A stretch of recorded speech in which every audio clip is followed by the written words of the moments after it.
जीवन में बदलाव आ जाता है, कुछ जीवन के कष्ट सुधर जाते हैं। तो आज मेरे भक्तों, तो रानी वाचिल के 7 जन्मों तक संतान पुत्र नहीं है। कितने? 7 जन्मों तक। और रानी वाचिल को बाबा गोरखनाथ की 12 दूनी 24 साल तपस्या करनी पड़ी। क्यों? क्योंकि रानी वाचिल के 7 जन्म तक ना बेटा था ना बेटी थी। तो उस मैया ने ऐसी कौन सी तपस्या की, तो रानी वाचिल के गर्भ में भगवान को बेवक्त होना पड़ा और इनके कोख से आकर के जन्म लेना पड़ा, वाचिल मैया के गर्भ से। तो लेकिन कथा में ध्यान दें कि ये गोगा जी महाराज ये है कौन, कहां से आए और ये होनी को अनहोनी क्यों कर देते हैं? ऐसी कौन सी शक्ति इनके पास विराजमान है जो होनी को होनी कर देते हैं, अनहोनी कर देते हैं, विधाता को लेख ही बदल देते हैं? ये ऐसा दरबार है। आज मेरे भक्तों, रानी वाचिल के शादी को हुए धीरे धीरे काफी समय व्यतीत होने लगा। और जब समय व्यतीत होने लगा तो आज महल में रानी वाचिल को 12 साल बीत गए, लेकिन कोई पुत्र पैदा नहीं हुआ। और जब कोई पुत्र पैदा नहीं हुआ तो रानी वाचिल बड़ी दुखी हो गई और बांदी को बुला के कहने लगी, है बांदी, कहो महारानी क्या बात है कि आप राज दरबार की तरफ चली जाओ और जाकर के हमारे हृदय सम्राट, हमारे स्वामी महाराज को बुलाए कि इस महल में ले आओ। आज मेरे भक्तों, जिस समय बांदी दरबार में पहुंची है जहां उमर सिंह का दरबार लगा था, उनके दोनों पुत्र बैठे थे, सभा लगी हुई थी। तो उमर सिंह महाराज गद्दी के मालिक थे, राज्य के मालिक थे और खजाने के मालिक उनके बड़े पुत्र जीवर सिंह महाराज थे और फौज के मालिक उनके छोटे पुत्र लेवर सिंह थे। आज उस सभा में जाकर के बांदी पहुंची और बोली, महाराज तुम्हें आपकी महारानी ने बुलाया है। बोले क्यों? कि ये तो वो ही जाने। आज जिस समय महाराज उमर सिंह से उनके पुत्र जेवर सिंह महाराज ने आदेश लिया है, पिताजी मुझे आज्ञा दे दो, इस कचहरी में बांदी आई है, मेरी महारानी ने मुझे बुलाया है। ठीक है बेटा, आप जाओ। आज कचहरी से जैसे ही राजा चला, बांदी साथ चली गए। आज महाराज जेवर सिंह नगर में जा रहे थे। आज मैतरानी ने देखा, मैतरानी का कारण क्या था है? जो महाराज के रूप को देख करके एकदम से पीठ फेर के गुनगुनाने लगी, कुछ अपशब्द कह रही है। लेकिन वो कह क्या रही है? क्यों? कि हे पापी राजा, तेने, क्योंकि तेरे इस जन्म में तो संतान है नहीं और मैं तुझे अपनी आत्माओं से कहती हूँ कि तुझे उस जन्म में भी तुझे संतान प्राप्त ना हो। अब मेहतरानी क्यों कह रही थी? क्यों? कि जो तदरेवा नगरी जो थी वो चार महाराज के पिताजी की नहीं।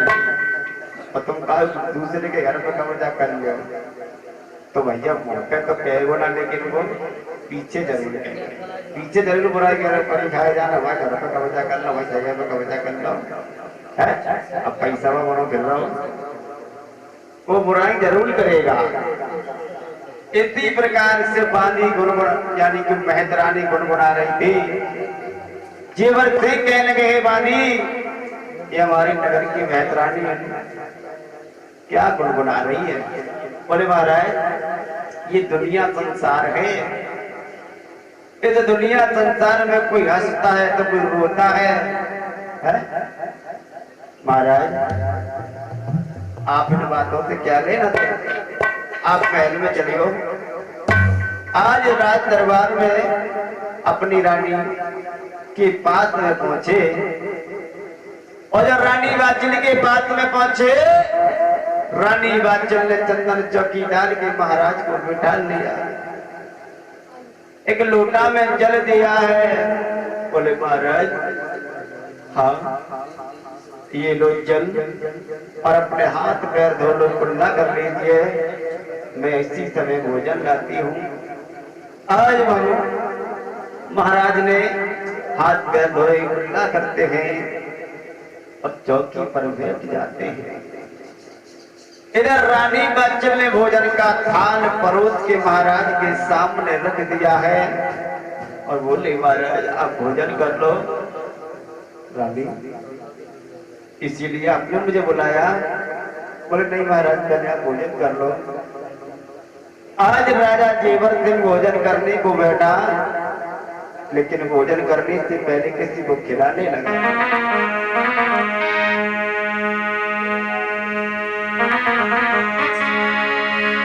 हे पैरों वागे बनाए राजा ने धरती पे चढ़ाए गयो, चढ़ाए गयो।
आज राजा ने 3 भाग करा दिए। पहला भाग धरती माँ को दिया, जिस धरती माँ पर आज हम तुम सारा संसार में आकर के पैर रख करके अपने जीवन को आगे बढ़ाया। और दूसरा भाग गाय माता को दिया। ये गाय माता के अंदर देवी कौन देवता विराजमान है। गाय मैया को भोग देने से 33 कोट देवता में भोग लगता है। और तीसरा भाग सूर्य भगवान को दे दिया। सूर्य भगवान सारे संसार को उजाला करते हैं, क्योंकि हर चीज का जोड़ा है। दिन और रात इनका जोड़ा है। अब राजा ने चौथा भाग तोड़ करके अपने मुकुट की तरफ ले गए, लेकिन क्या हुआ? ये जो तबाग पाना राज्य पूरा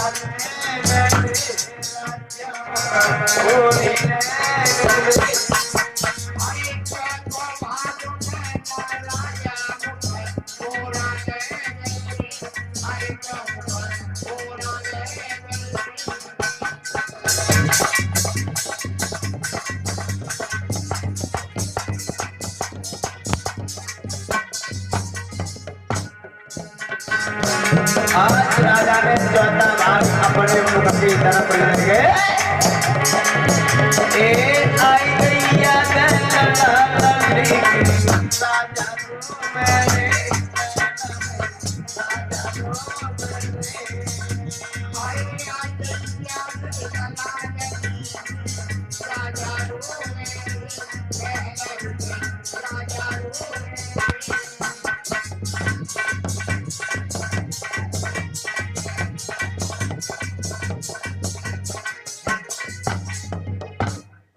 पहला भाग महाराज ने धरती मां को दिया और दूसरा भाग गाय माता को दिया, तीसरा भाग सूर्य भगवान